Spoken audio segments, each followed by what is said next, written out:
Alright, well, you guys asked me for it. What's the most powerful diesel locomotive ever? Hello, welcome to another episode of History in the Dark. I am your host, Darkness the Curse, and before we begin, as always, thank you so much to my generous patrons, my British rail critics, and of course my underwater train finders. You are the reason why this content remains dieselized, and today we are going to discuss one of the most powerful diesels, locomotives anyway, that have ever been built and utilized. Now, I just want to stress, this is by tractive effort. It was like that last time, and I clarified that, but I do want to stress that again. Now, some people requested that at some point I do a horsepower focus, because that's more about power at speed. And many of the choices I made with the steam locomotive list can only achieve their tremendous power at very low speeds, and some of them were not even successful designs because they were so useless at any kind of speed that the triplexes couldn't even go fast. And perhaps I'll do that sometime. But in order to finish off the list of the three main locomotive types, since most powerful ever was also all the electric ones, they just happened to be the most powerful, and I did steam, and those were both based on tractive effort. I am again focusing on tractive effort this time. These are 5 of the most powerful diesel locomotives ever by tractive effort.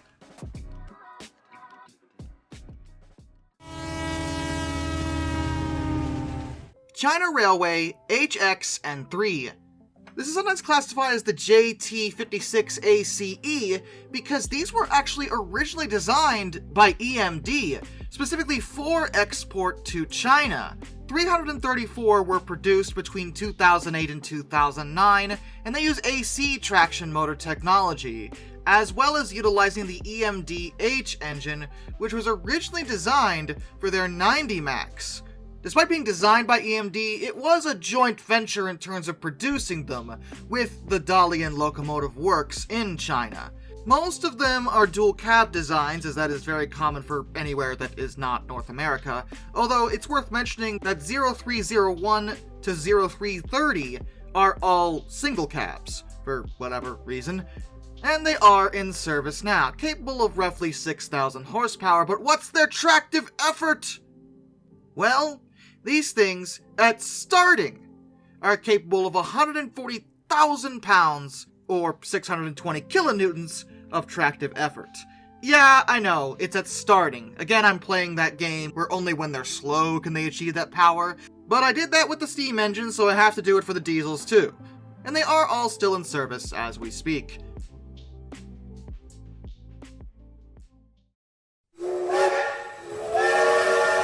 The China Railways HXN5, sometimes also designated as the ES59ACI.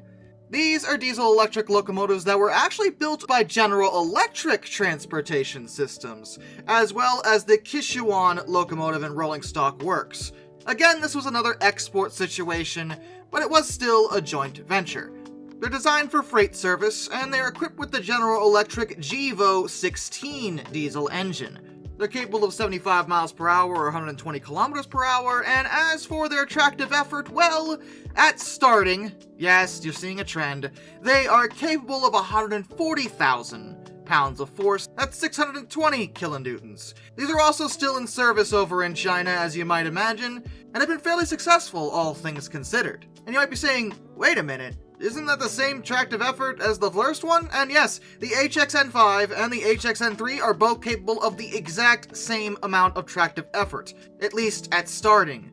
Though, technically speaking, I should probably reverse them if I'm being honest, because the HXN3 can actually achieve more tractive effort going a little bit faster than the HXN5 can. But whatever, they're kind of the same all around in terms of their abilities, so you get it. You get it.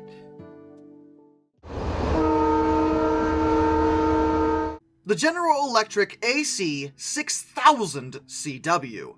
Yes! USA! USA! USA!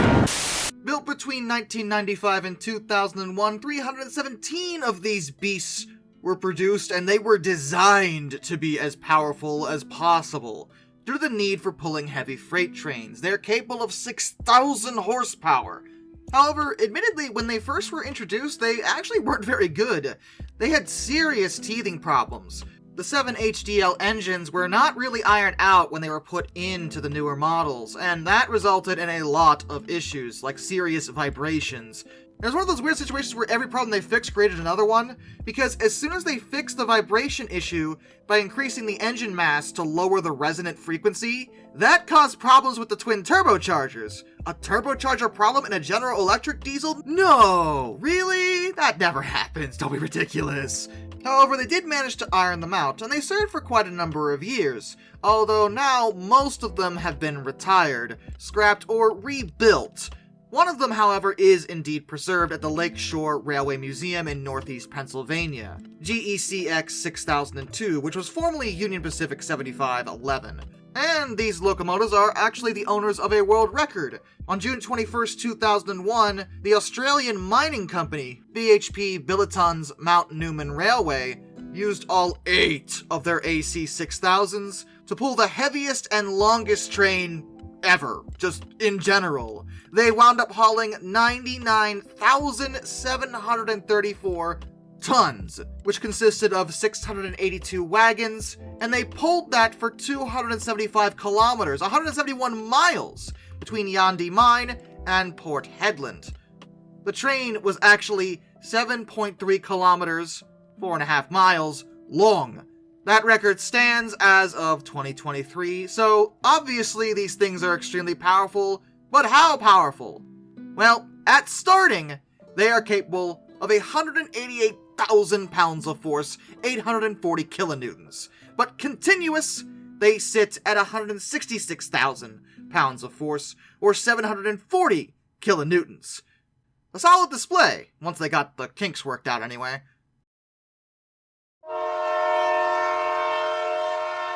The EMD SD90 mech.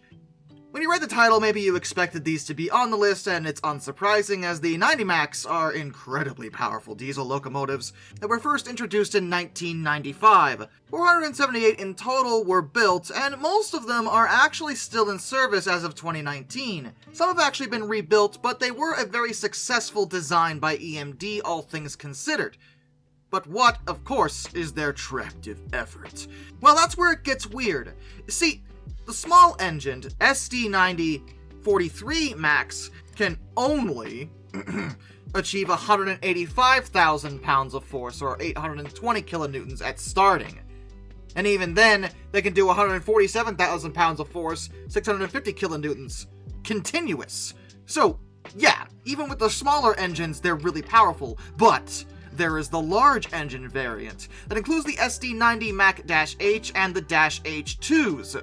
Those, at starting, can hit 200,000 pounds of force, 890 kilonewtons. Their continuous, however, is 165,000 pounds of force, or 730 kilonewtons. They are very, very powerful diesel locomotives.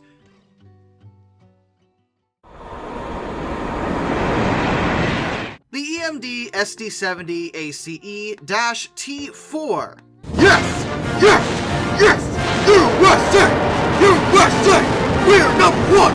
Now, the EMD SD70 ACE is a series of diesel-electric locomotives that are obviously produced by EMD in response to General Electric's -9-44CWs. And the thing about the SD70 family is that there's just so many variants. I mean, there are over a dozen different variants of these blasted things, so it's very hard to nail down, but the most powerful that I've been able to determine conclusively seems to be the T4s. And the name refers to the fact that they are the Tier 4 emissions standards compliant successor to the SD70 ACEs.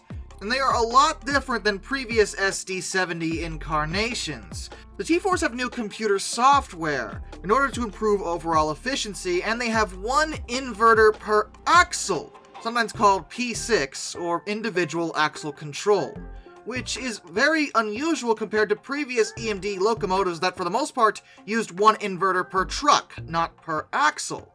This change in design has changed their power output to a significant degree. And by that I mean, they can generate, at starting, 200,000 pounds of force, or 890 kilonewtons. And even with that, they can do 175,000 pounds of force, 780 kilonewtons, continuous. So, yeah. And it really does have to do with those design changes because they actually can only generate about 4,600 horsepower, and even then only 4,400 horsepower is used for traction. And what's really impressive is that tractive effort, you may recognize, puts them on par with the SD90 Max that we just talked about, at least the Dash H's. But they use less horsepower. The SD90 Max have 6,000 horsepower, but the T4s use less, but still hit that tractive effort. So that's kind of put them a little bit higher in the tier list technically, because even if you use less horsepower but you're utilizing it way more efficiently in terms of your tractive effort, that to me just suggests a better design overall. If you get more from less, I mean, that's good. We like that. It uses less energy, which is probably part of the point, since they were meant to meet emission standards. So hey, full props to EMD. And since they were only built just in 2015, they're still babies, and they'll probably be riding the rails for a good long while.